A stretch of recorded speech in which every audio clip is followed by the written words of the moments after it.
Hey everybody, just before this video starts, please consider going down below and subscribing to my channel if you are new.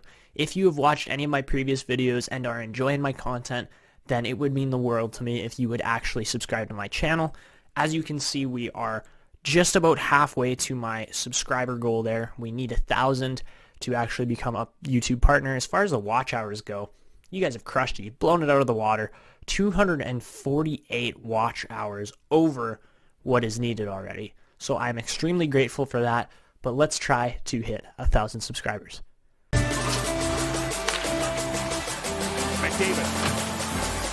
moves in. McDavid goes upstairs. What a goal!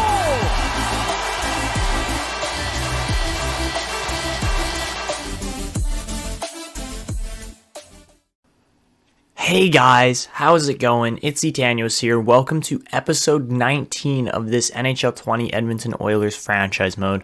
We are currently still in this franchise frenzy era where honestly things have been a bit difficult. We almost lost out in just the second round of the playoffs to the San Jose Sharks. We really blew a couple games there. We were looking good and then we weren't. So that was last episode. As you can see, we lost 2 in a row in overtime there. We had 3 chances to knock them out. We finally did in Game 7. And this episode, we will definitely be going up against the Nashville Predators as they won the other Western Conference semifinals there. In the East, by the looks of it, it's going to be the Rangers and the Leafs, both teams we have seen before in the finals. And, well, those will all make good series. As far as comments go from the subscribers here, I was talking last episode about how messed up, how messed up Superstar Mode is, how difficult it is. So what you guys said was turn it back down to All-Star because that seemed a little bit more playable, but at the same time that we were getting too many wins on All-Star, so I'm going to go and just change a couple settings quickly. I believe they were in the gameplay sliders is where the settings are, and it's mainly AI more than anything else. I think, yeah, what we need to do is go over to AI here. AI learning is all the way up already. That's just set. I think we're going to put the CPU difficulty adjustment to a 3 out of 6 for now. See how that looks, see if that plays out properly. And then the strategy adjustment I'm going to put to 5 out of 6, so it will be aggressive strategy adjustments against us. And then that's our user strategy, so how we change that. Honestly, that's not... We'll put that at a 3, but that's all we're going to change for now and see how the gameplay looks, feels, that kind of thing, and you guys give me the feedback on it. But we will be going up against Nashville. If you missed last episode, please go back and check it out. I will leave a link in the top corner of the video. But of course, we do have home ice advantage as we finished as the top team in the NHL. Nashville was up there, though. They had a good team for sure, and they've gone pretty far in the playoffs. So let's take a look at their roster. And as you can see, Shane Wright, definitely a big impact on their roster as he is a second-line center now. Jesse Puljujarvi crushing it for them as well. And really, they got great forward depth.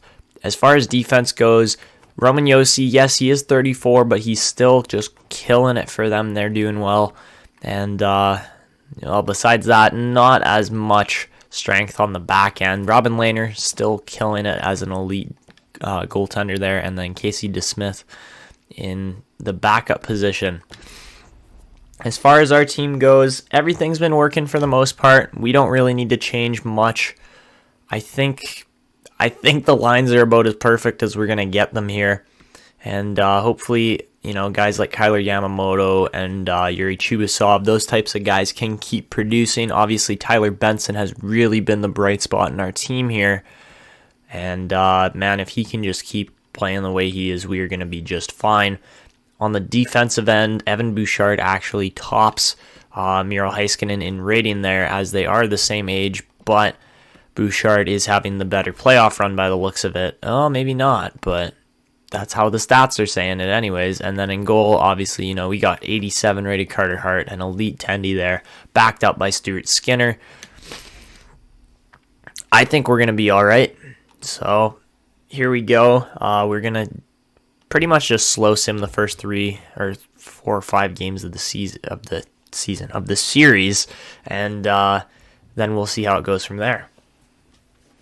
So I would make the argument that out of this series, one of the biggest factors is going to be fatigue, as both of these teams played 7 games heading into, actually all of these teams did. So yeah, it's really going to be about who's the most fit team, and that will essentially determine where players end up in the playoffs. So here we go, game 1. Obviously, it's at Rogers Place. We've got the first place home ice advantage, and the first period goes pretty evenly as Malak or Malaki? I don't know how you say it. Scores on Carter Hart 6 minutes into the game. Connor McDavid scores 4 minutes later on the power play, or 2 minutes later on the power play, my bad. And the Oilers outshoot the Predators by 4 shots. Second period, the Predators get a big lead here. And really, that's not a great start at home, especially with Philip Forsberg scoring shorthanded just 2 minutes into the second period. That's not good enough, Edmonton. I know you guys outshot them, but that's not good enough. So, yeah, we're going to head into the third here now, watch the slow sim, and, well, hopefully we can get one back here at least. And we do, as Oscar Klefbom finds the net. Is a second goal possible in this period? Nashville was able to do it. Are we able to match them? Or is this going to go their way? By the looks of it, it is. And yeah, Radek Faksa gets the game, or the go-ahead goal. Edmonton finds the back of the net later, but it doesn't seem to be enough as Alex Nylander separates the goal difference by 2 again. And on 40 shots, the Oilers only score 3 times on, well, their ex-goalie there in Robin Lehner. So not a great start to the series, I have to say so. I was hoping it would go a bit better, but, I mean, 3 goals isn't terrible. I was hoping that it would go better, but, yeah, unfortunately, the Oilers do not win Game 1. Heading into Game 2, it's got to be a win here. We can't give up anything to Nashville, and we find ourselves down 1-0 again with another goal from Philip Forsberg. Man, Edmonton could have drafted him back in 2010 instead of Nail Yakupov, but they messed up. So, yeah, we get outshot 14-7 there in the first period. Not very great, but the second period does go our way, as yes, Malaki scores, but on just, how many shots was that? 9 shots. The Oilers find the net 3 times, with Rudolph Schutz scoring on the power play, Kyle Wood getting a goal, and then Max Jones getting a goal. So heading into the third and final period of Game 2, the Oilers started off with a bang as Rudolph Schutz finds the net yet again and separates the goal difference by 2 here. So really, this is looking like it's going Edmonton's way, even though they are taking more shots against. They are the more what would you say, more in-depth offense there, as they haven't found the net more, and proves to get a win there as the Oilers split their homestand 1-1 here to start off this conference semifinals. Carter Hart getting first star there with a .945 save percentage. Rudolph Schutz scores twice. Draisaitl gets 2 assists. Those are your second and third stars. Heading into Game 3, we are now heading over to Nashville, home of country music, I guess you could say, and I didn't even know Draisaitl was injured. Okay. So, I believe our lines are all still set. And, well, this is a big game, because if we can get a road win, then this series is guaranteed tied. But first period, Nashville goes up 1-0. Warren Foegele gets a goal on Carter Hart. We get outshot by 3 shots there, 12-9. Second period, it's tied up 2-2 as Schutz finds a power play goal. Tolvanen matches that, and then McDavid ties the game up there with just 4 minutes left in the second. Heading into the third period, this could be one of the biggest periods of the entire series here, depending on how it goes. So, by the looks of it, Nashville gets a power play 5-on-3, and Edmonton does not concede. That is some rock-solid defense. Unfortunately, Matt Duchene does find the net later in 5-on-5, And Clefbaum does manage to tie it with just 5 minutes left. So that is a really good performance here. And by the looks of it, we are headed to overtime. So honestly, overtime goes whichever way. You don't have much control over it, and Nashville has been out shooting us this game. So let's see what happens here. And Nashville gets the OT win. Unfortunately, at home, they do have that extra little boost, and Jesse Puljujarvi, out of all players, is going to score on the Oilers there.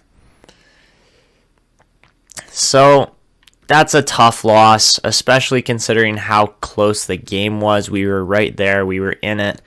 And unfortunately, we are not able to get the win. So, all right. So, game 4 now in Nashville. They were able to get the 1-1 split on us. So, let's see if we can do it to them here. And by the looks of it, we start off really strong there. Tyler Benson finds the net twice. And so does, well, not so does Connor McDavid. McDavid finds it once there. Shane Wright does get a goal, though, for the Predators as they outshoot the Oilers 11-8, but do not find the net nearly as much. Second period, it's still a 2-goal difference as Forsberg and Schutz match each other there in the second period. Obviously, Schutz's goal was on the man advantage, but Edmonton seriously takes it the other way on shots in the second. Heading into the third, really all Edmonton has to do is hang on and play some defense. But giving up power plays is not going to be the best way to do this. McDavid does get a power play goal, though. Unfortunately, it goes right back the other way, and Yamamoto scores, but then Radek Faksa scores right after. Man, this is a crazy third period, I have to say. Lots of goals already, and yeah, just crazy. So Edmonton out shooting the Predators by 10 shots or so there. And that is going to wrap up game 4. As the Oilers split it even here, heading back to Edmonton for Game 5. So really, this series has gone about as well as it could have, especially against a team as deep and as skilled as Nashville. In the other conference, it's looking the exact same here as they're splitting games or series there as well. But, home ice advantage has to be one of the biggest things here for the Oilers, as, well, their first place, they got to use the home ice advantage, get the help from the fans, and, well, it doesn't exactly look that way as Colin White and Heiskanen both score within a minute of each other in the first period, tied 11-11 on shots heading into the second. Second period, oh boy, Philip Forsberg and Jesse Puljujarvi both find the back of the net. We can't have that. So now you guys are going to get to see this team in full action. I mean, you did last episode a bit against teams like Colorado and San Jose, but we're going to see how this All-Star with the sliders goes.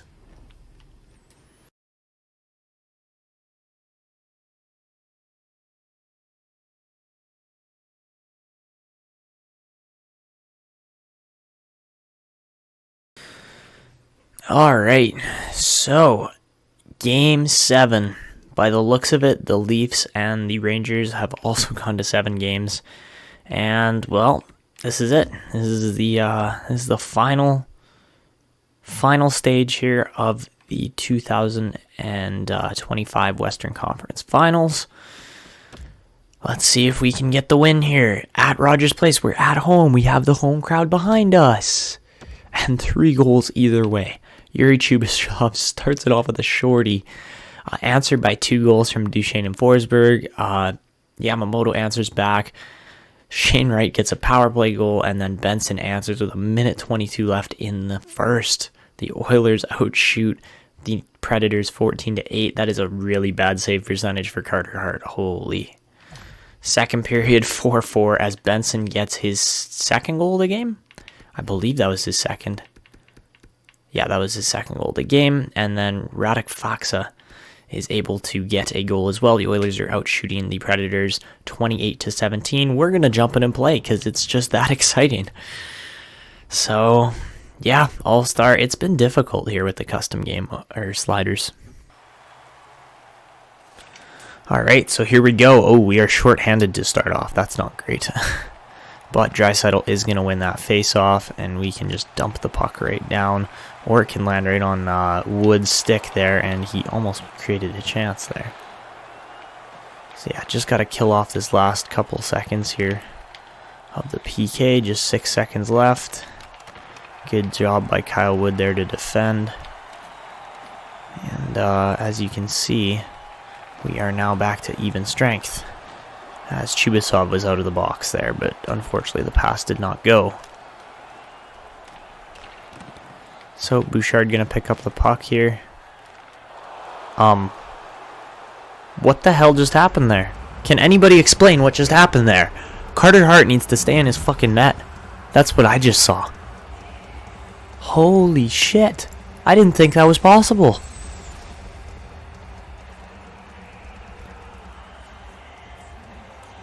Carter Hart poke-checked his own guy and put it right on Shane Wright's stick. If I didn't know better, I'd say Carter Hart's fucking sabotaging the game here. Holy shit. That's the first. I have never seen that before. Call a hook.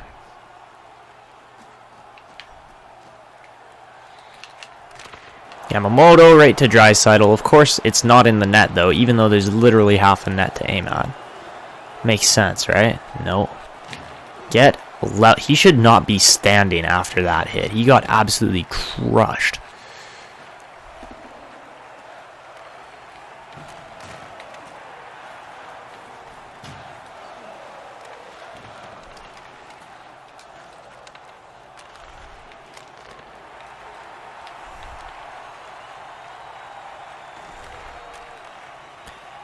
Here comes McDavid over to Yamamoto, and why didn't he shoot? I don't know. I can't tell you.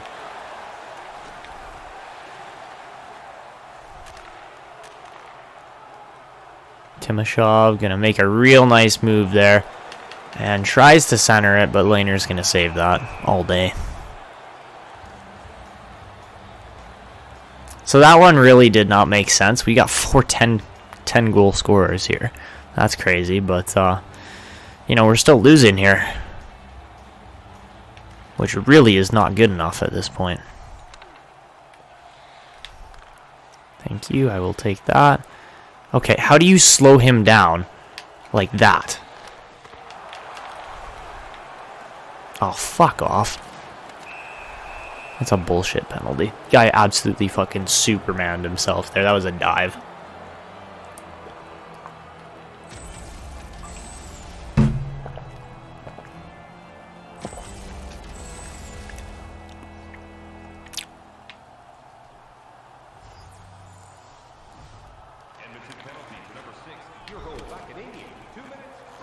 Okay, you know what, Carter Hart? Figure it out already, buddy.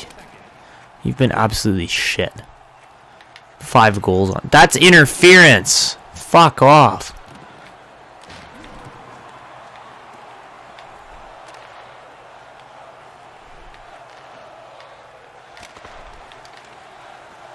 Well done, Heiskanen.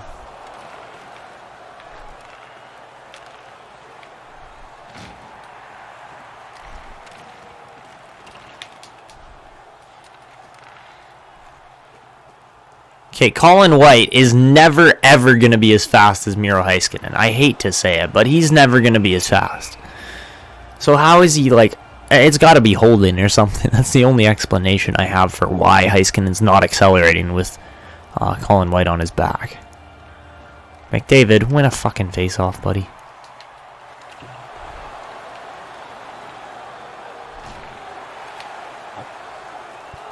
Okay, come on. Fuck that shit.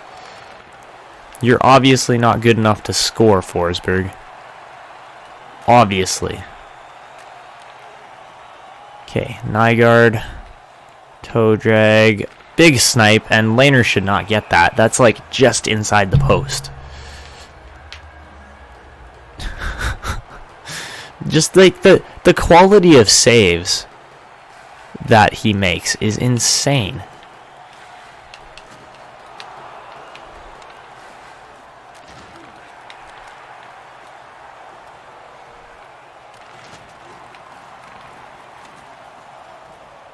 Yeah, don't get up quick, Duchesne, or you're going to get hit again like that.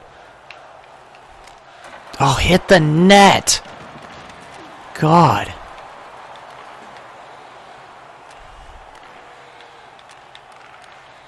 Right, yeah, right.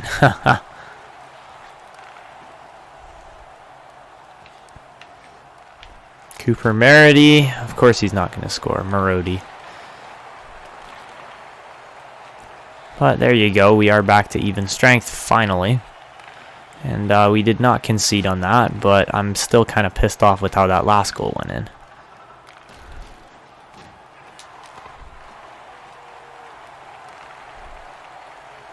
Here comes Draisaitl over to McDavid, back to... I mean, he got hooked the entire time, so I'm kind of surprised that that was not a penalty. But alright. Shane Wright, of course he's got 2 goals. We handed him his second goal. And, yeah, that's what we're kind of dealing with right now. So good face-off win by Nold. And I don't know how, not only how Lehner saw that, but how he plays that with 4 guys in front of his net.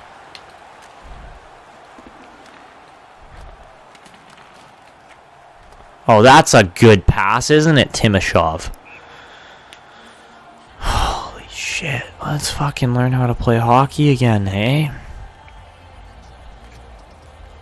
Alright, so at this point, we're kind of just not in a good spot and not winning faceoffs either. So yeah, big fat rebound. That should have been in our net. And here we go. Max Jones should never get hit that hard by Jake Bean. It's Max Jones. He's a power forward. He'd take that and walk right through it. Nold over to Timashov. Nice shot. Nice goal. That's how it should work on All-Star. And yeah, we finally tie the game up with really quite a nice goal there. So Timashov makes up for his icing there. And Oilers are back in it, fortunately. But yeah, Marcus Nold just threads the needle, and upstairs, there goes the water bottle. So yeah, not bad. We still got a shot, but man, we have been brutal so far. So let's just try to make good passes here, because honestly, we have not been. And I love how they just constantly play the body, but never take penalties either.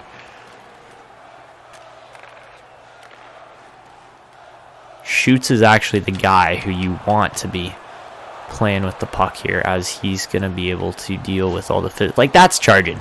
I'm sorry, that's charging. If he makes contact on that full out stride, then it should be charging. Good shot there by Chubasov, as he almost got that one to work.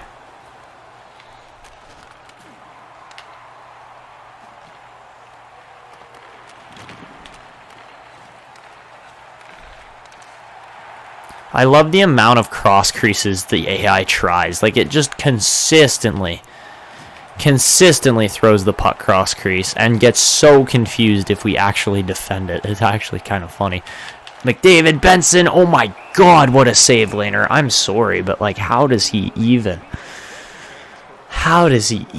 make that save? McDavid's got 29 penalty minutes? That doesn't, I mean, no, that doesn't sound right. That's straight out stupid. And there we go. We've drawn a penalty. And let's just keep the extra man going here. Very well done by all these guys. And Kyle Wood going to tee one up. Lasers Yossi with it. Funny enough. Now Viking 9 in. And yeah, just keep peppering them with shots. We got 1:36 left. And that was about the best time we could have possibly drawn a penalty. Go sit down, Alex Nylander. You may have just lost this for your entire club. So, here we go. Power play. We got to make the most of this.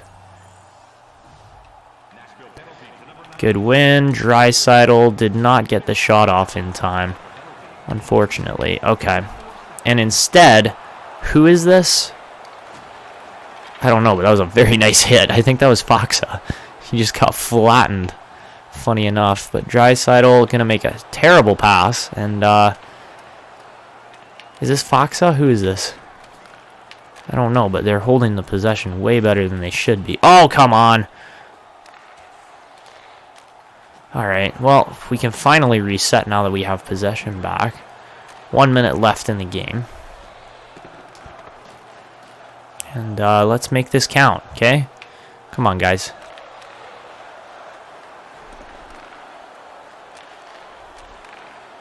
Good pass, good possession. Okay, you know what? You don't read that, Sissons. I'm sorry. As good as a player you are, You're not that good. Oh, Rudolph shoots, beats his man, cuts in, finds McDavid on the back door, and that is going to be the series. Oh, man, I was really worried we were actually going to concede a shorthanded goal there. We were not playing well enough, but Connor McDavid gets a power play goal with 29 seconds left in the game.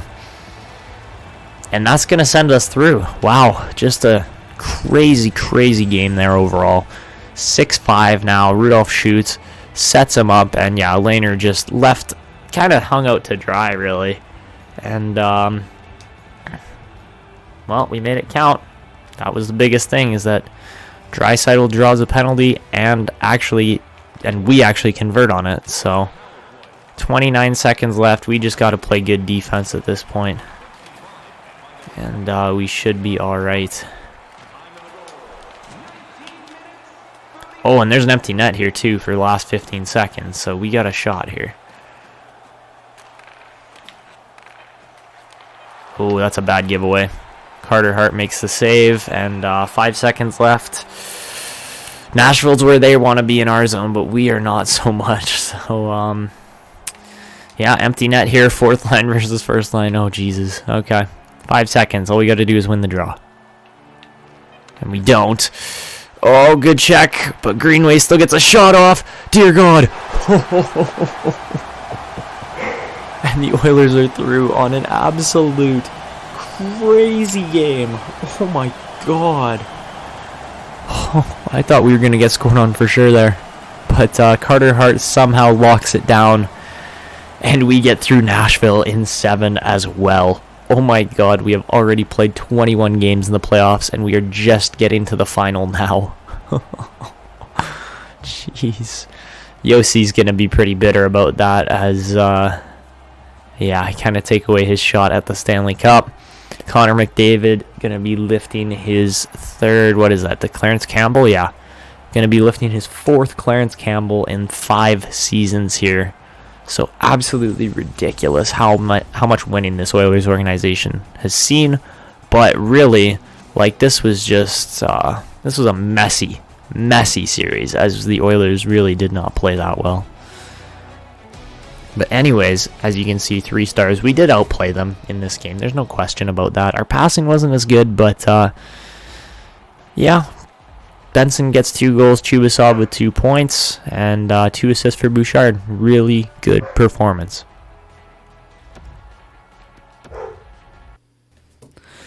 Alright, so as you guys can see there in the bottom corner, the Rangers do defeat the Leafs 4-3. We would have had an all-Canadian final again, going up against, again, the same team that we did in just our second year of this franchise mode, but yeah, no, we're going to be going against the Rangers, who we played in our second finals appearance of this franchise mode. So when we're looking at these teams, it really kind of confuses me, because let's take a look at Toronto. And it's like, yeah, they got a good, solid team. All their guys are, more or less in their primes or towards the end of their careers, and they're just solid players overall. Like, they're going to be really good. I don't understand why they couldn't win this series until, like, they got good goaltending too. 86 rated Anderson's really good, but that's the difference right there, is that Austin Matthews got injured, and bye-bye Toronto. They get knocked out just like that. So when comparing them to the Rangers, their defense was better. I don't think their offense was better, because you look at the depth up front here, and this lineup could match not only the Maple Leafs, but they can match us too. Like, there is some serious depth in this team. And last time we played the Rangers, it went to 7 games as well. So, slightly worrisome from our point of view. But, hey, the Rangers are going to give us a good run for our money here. And I don't understand how they got through Toronto with this goaltending, though. That is, like, no hit against Malcolm Subban or Montembeault there, but like really, the rating difference is just huge.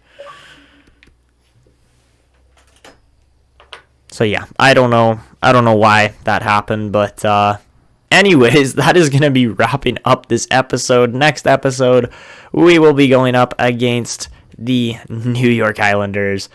Big series coming through.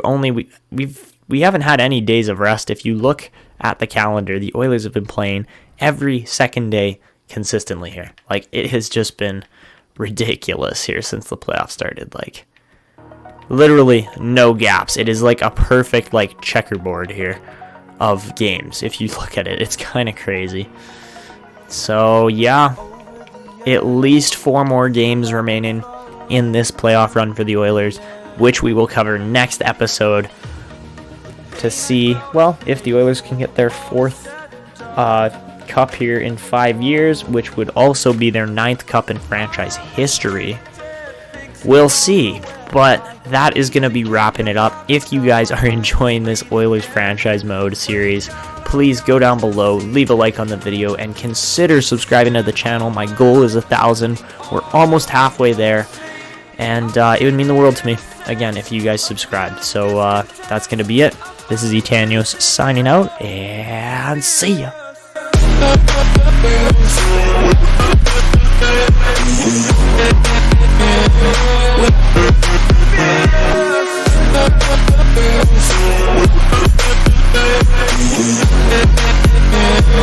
With